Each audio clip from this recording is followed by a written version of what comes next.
Film začíná v Bangkoku a zachycuje rušný noční život města, kde v jednom nočním klubu skupina mužů vězní několik dívek a podává jim zakázané látky. Pokud jste na kanále noví, dejte prosím odběr a like, tím nás podpoříte zdarma. Venku sleduje vchod do klubu Kurtý a přitom si pochutnává na místním pouličním jídle. Brzy muži opustí klub a krátce si popovídají se 3 ženami v blízkosti. Kurtý vejde na veřejné toalety, kde se strojí improvizované výbušné zařízení. Zabalí hořlavou látku do folie, vloží ji do balónku a přidá kyselinu. Nastaví čas na 60 sekund a zamíří ke skupině. Kurtý hodí zařízení, které vybuchne, zabije muže a zničí jejich motocykly. Poté na místo dotáhne velkou sportovní tašku, vytáhne tělo muže, zastřelí jediného přeživšího a zinscenuje scénu tak, aby zesnulého označil za útočníka. Kurtý si všimne dívky v modrých šatech, která ho sleduje z dálky, ale ignoruje ji a rychle odjíždí, než dorazí policie. Krátce na to se poradce Poon dozví o výbuchu, který zabil jeho lidi.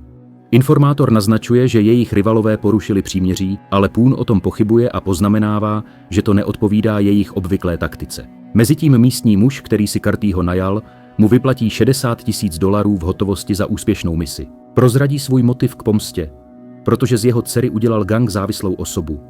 Naléhá na Kurtýho, aby zlikvidoval celý gang i jeho vůdce a ukazuje mu fotografii své zesnulé dcery.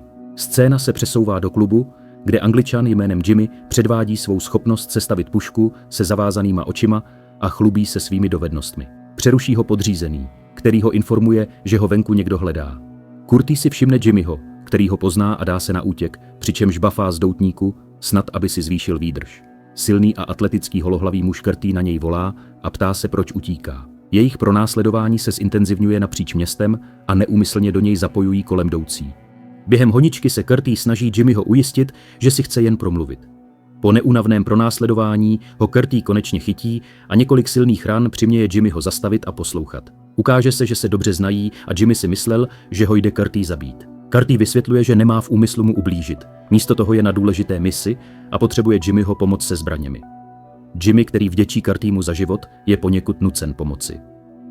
V gestu důvěry Kurtý podá svou zbraň Jimmymu, který mu ji nervózně vrátí. Kurtý prozradí, že si ho najal otec truchlící nad svou dcerou, která se stala obětí gangu a nyní potřebuje vážnou palebnou sílu. Jimmy vede Kurtýho do odlehlého skladu plného zbraní.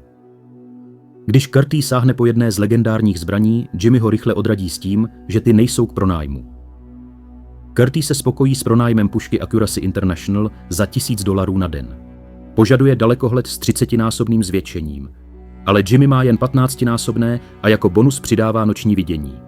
Kurtý si také půjčí Jimmyho golfový vak a usadí se ve staré věži poblíž kostela a hřbitova. Kurtý si schová vybavení pod podlahová prkna a sleduje klub gangu s názvem Kitty Cat. Záměrně uvolní podlahové prkno, aby vrzalo jako provizorní poplašné zařízení. Když se za ním náhle objeví dívka, kterou si všiml během své mise a označuje obřad za zasvěcení mnicha. Překvapený a ostražitý Kurtý okamžitě vytáhne zbraň a ptá se, proč ho sleduje.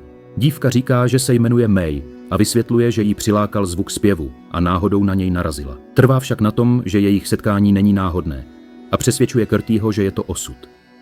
Když si všimne jejich stop, uvědomí si, že by se brzy mohla stát nepředvídatelnou a přiváže ji ke sloupu. Po kontrole své pasti na vrzajícím schodu, která zůstala nedotčena, je Kurtý zmaten tím, jak se k němu tiše přiblížila. Následující den se May začne cítit tak špatně, že prosí Kurtýho, aby ji rozvázal a slibuje, že udělá, co bude chtít. Kurtý jí však řekne, že se bude cítit lépe, až to všechno skončí. Kurtý načasuje své zatloukání ručně vyrobeného tlumiče tak, aby se shodovalo se zvoněním. Později té noci, když si všimne, že se May cítí lépe, jí Kurtý rozváže a dá jí vodu. Prozradí jí, že ji musí zabít, protože ví, kde se skrývá.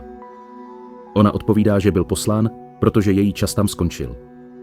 Poté jí sváže ruce a nařídí jí, aby sledovala klub, zatímco on bude spát. May překvapí Kurtýho svým pochopením pro jeho plán, protože ví, že tam přijdou, protože to vypadalo, že na někoho z klubu právě zaútočili. Zpočátku May odmítá pomoci, protože ví, že Kurtý bude zabíjet lidi, ale on jí pevně přesvědčí, že likvidace únosců je oprávněná. Netrvá dlouho a k klubu přijíždí skupina mužů na motorkách a v autech. May probudí Kurtýho, když muži začnou střílet na stráže venku. Kurtý se pustí do akce a přesnými výstřely jednoho po druhém likviduje útočníky, čímž mezi nimi vyvolává chaos. Říká May, aby přestala plakat, aby neprozradila jejich polohu.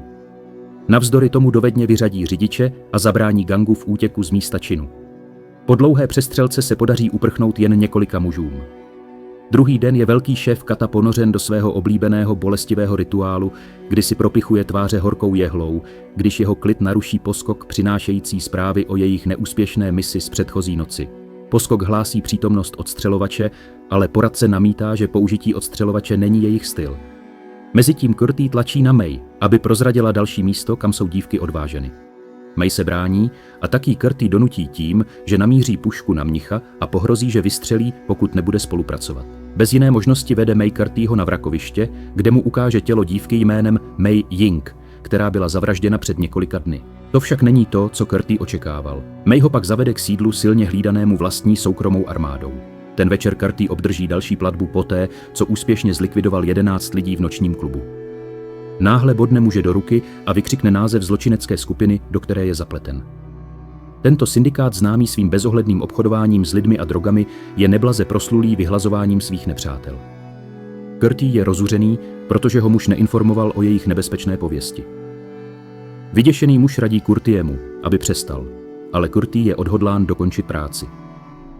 Když odchází z hotelového pokoje, nečekaně narazí na May, která na něj měla čekat dole. Mezitím velký šéf Kata a jeho muži dorazí do nočního klubu, nikoliv aby vyvolali další násilí, ale na mírovou misi s konkurenční skupinou. Jako symbol míru přivádějí bílého slona. Curtis má podezření, že slon může být namalovaný, ale May objasňuje, že zbarvení je přirozené a sdílí příběh o Buddhově matce, které se zdálo o bílém slonovi. Z neznámých důvodů se Curtis rozhodne tentokrát nespustit palbu. Na cestě domů pan Boone navrhuje, aby šéf předal zodpovědnost svému synovi. Šéf má však pochybnosti o schopnostech svého syna vést gang vzhledem k jeho častým absencím. Rozpolcen mezi svým synem a důvěryhodným poradcem dává přednost tomu, aby vedení převzal poradce kvůli jejich blízkému vztahu. Boone však pokorně vyznává, že se necítí hoden vést a vyjadřuje ochotu sloužit jako poradce synovi, jakmile šéf předá otěže podniku. Následující den Curtis vtrhne do Jimmyho kanceláře a zneškodní jeho stráže. Přeruší Jimmyho při příjemné činnosti a vyžene jeho společnice. Jimmy protestuje, že Curtis zabil členy gangu, kteří mu umožňují obchodovat se zbraněmi ve městě. Curtis přiznává, že muž, který si ho najal, porušil jejich dohodu, ale přesto je odhodlán dokončit svou misi. Požaduje sofistikovanější zbraně. Zpočátku se Jimmy zdráhá, ale Curtis mu připomene laskavost, kterou mu dluží. Bez jiné možnosti Jimmy souhlasí, že mu pomůže a vezme ho do jiného skladu ukrytého na lodi. Jimmy předvádí svůj arzenál Curtiemu, který zůstává nezaujat, dokud mu Jimmy nepředstaví největší kalibr, který má, a to Barrett M82. Jimmy pak požádá Curtisho, aby ho udeřil, aby mohl gangu přesvědčivě tvrdit, že byl okraden. Curtis vyhoví, zlomí Jimmy mu nos a postříká mu košili krví. Curtis se vrací do věže a zjistí, že May nějakým způsobem zmizela. Zkontroluje své věci a zjistí, že vše je nedotčeno. Spěchá ji najít a ona se záhadně objeví za ním. Řekne mu, že se připojila k mnichům k modlitbě. May si všimne fotografie dívky, kterou Curtiemu dal jeho zaměstnavatel. Curtis přiznává, že na tom, co dělá, není nic ušlechtilého a jde mu jen o peníze. May však věří, že v tom je víc než jen peníze. Navrhuje vzít to zpět delší cestou, aby ho duchové jeho obětí nemohli následovat. Curtis dosáhne vrcholu budovy a podívá se směrem k jiné budově, na kterou May předtím upozornila. Tam je svědkem toho, jak mafiáni mučí dívky. A je zděšen, když vidí, jak je jedna z dívek nemilosrdně zabita. Začne jednoho po druhém střílet členy gangu a zabije jich desítky.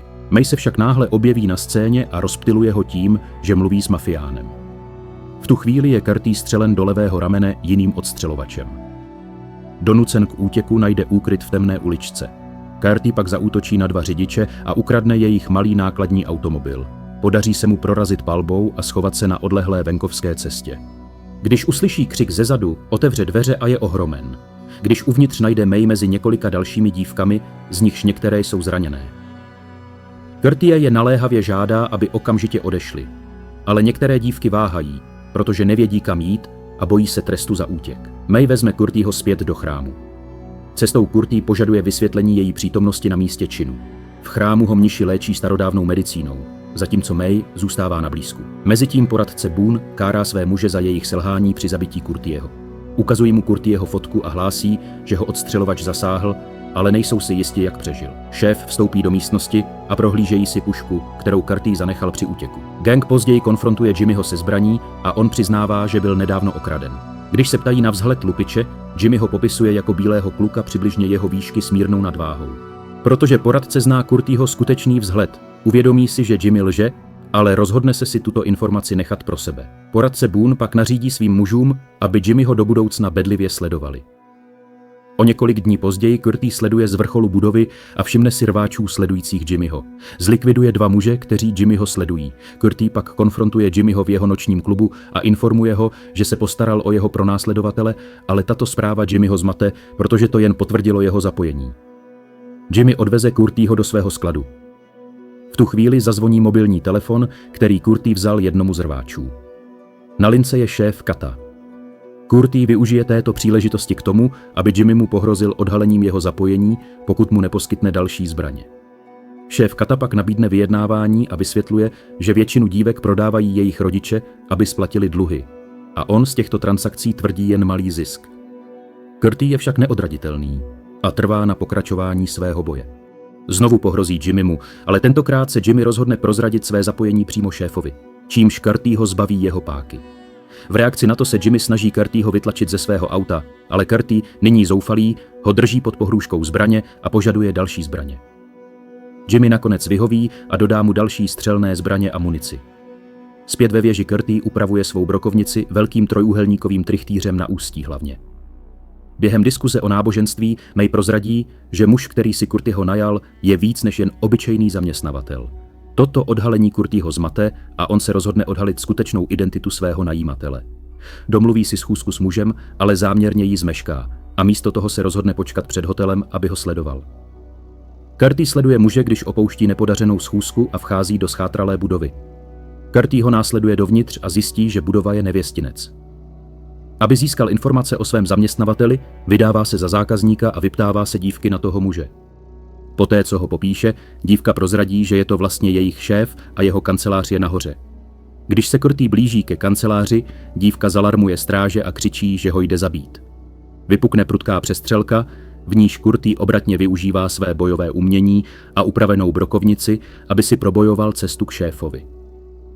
Po likvidaci všech protivníků v budově se konečně postaví tomu muži. Curtis požaduje všechny své peníze a hledá vysvětlení pro manipulaci. Muž neprozradí pravdu. Místo toho nabídne Curtiemu zdvojnásobení platby, pokud souhlasí s likvidací poradce Boona.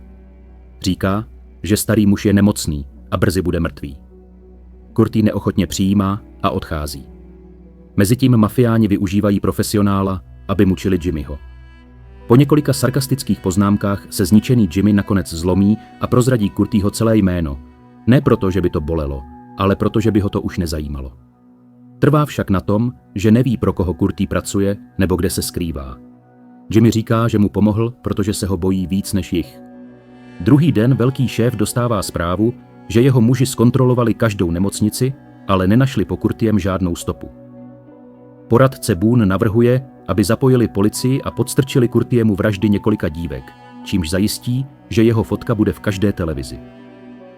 Jejich diskuzi přeruší muž, který si Curtieho najal, a ukáže se, že je to šéfův syn Rayadon. Vysvětluje, že se vrátil ze zahraničí, když se dozvěděl o problémech svého otce. Jimmy je stále pod dohledem mafiánů a nemůže se volně pohybovat, takže předstírá, že jde na záchod, když mu v kapse zavibruje telefon. Volá Curtis. Jimmy prozradí, že prozradil Curtisho jméno, takže Curtis mu nezbývá, než utéct. Curtis uznává své rozhodnutí případ ukončit, ale žádá Jimmyho o poslední laskavost, aby zařídil pro jednu 14letou dívku adopci a soukromou školu. Jimmy uvádí cenu a Curtis ho informuje, že May čeká v chrámu spolu s jeho zbraněmi a penězi za jejich pronájem. Po hovoru Jimmy vyhodí svůj mobilní telefon do koše a rváči ho prohledají. V tu chvíli dorazí Rayadon a rváče propustí. Ukáže se, že Jimmy ví o Rayadonových úmyslech. Informuje Rayadona, že Curtis plánuje opustit město, ale Rayadon je odhodlán Curtisho zabít. Curtis dorazí do chrámu a daruje May bílé šaty symbolizující její nový začátek. Nechá jí značné množství peněz a požádá ji, aby tam počkala na osobu, která pro ní přijde. Se slzami v očích se rozloučí a Curtis odjíždí. Při čekání na svůj let na letišti Curtis obdrží hovor od Jimmyho. Curty mu řekne, že už je u brány. Jimmy přiznává, že si vyzvedl své peníze, ale prozradí, že May ve věži nebyla. Také prozradí Curtyho polohu šéfovi a jeho synovi. Když Curty zjistí, že May chybí, rychle si vezme taxík zpět do chrámu. Jakmile odjíždí, všimne si mafiánů přijíždějících na letiště a uvědomí si, že ho Jimmy zradil. Curty zneškodní jednoho z řidičů gangu a zmocní se auta. Spěchá do chrámu, jen aby zjistil, že mniši byli zavražděni a May tam není. Hnán naléhavostí se Curty vydá do pevnosti gangu a tajně se připojí k jejich konvoji, aby pronikl do oblasti. Zahájí palbu, zlikviduje další muže a nakonec zajme šéfa jako rukojmí. Zdá se, že v tomto filmu jsou munice i poskoci nevyčerpatelní. Další muži brzy obklíčí Curtyho s namířenými zbraněmi. V tu kritickou chvíli dorazí Rayadon a Jimmy. Rayadon okamžitě nařídí Curtyho popravu, ale jeho otec ho přehlasuje a chce vědět, kdo Curtyho zaměstnal. Právě když se Curty chystá prozradit pravdu, Rayadon se ho pokusí zastřelit. V náhlém zvratu Jimmy zasáhne, zastřelí Rayadona, aby byl o chvíli později zraněn poskoky. Šéf si uvědomí, že jeho syn plánoval převzít kontrolu nad podnikem. Curty nabídne šéfovi gangu pár milionů dolarů za propuštění všech dívek, které drží. Když Curty vidí, že May mezi nimi není, ptá se na dívku, kterou unesli z chrámu. Pan Boone trvá na tom, že tam kromě mnichů nikdo nebyl. Curty zoufale hledá odpovědi, najde na zdi fotku May a ukáže ji šéfovi, který ho prohlásí za šílence.